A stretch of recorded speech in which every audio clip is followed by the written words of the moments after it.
بسم اللہ الرحمن الرحیم۔ نفاس کی مدت۔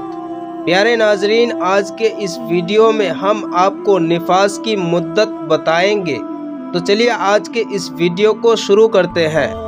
اکثر عورتوں میں یہ رواج ہے کہ بچہ پیدا ہونے کے بعد جب تک چلہ پورا نہ ہو، چاہے خون آنا بند ہو گیا ہو، نہ نماز پڑھے، نہ روزہ رکھے اور نہ اپنے کو نماز کے لائق جانے۔ یہ محض جہالت ہے، یعنی یہ غلط بات ہے۔ صحیح بات یہ ہے، جب نفاس یعنی خون آنا بند ہو جائے اسی وقت نہا کر نماز شروع کر دے، اور اگر نہانا نقصان کرے تو تیمم کر کے نماز پڑھے۔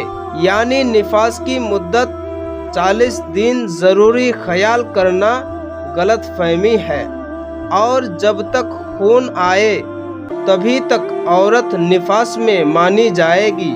ہاں، اگر 40 دن گزرنے کے بعد بھی خون آنا بند نہ ہو تو 40 دن کے بعد نہا کر نماز پڑھے گی، اور جن دنوں میں اس پر نماز روزہ فرض ہے ان دنوں میں شوہر اور بیوی کا ہم بستر ہونا بھی جائز ہے۔ پیارے ناظرین، ویڈیو پسند آئے تو لائک کریں اور چینل کو سبسکرائب کریں تاکہ اسی طرح ویڈیو سب سے پہلے آپ تک پہنچ سکے۔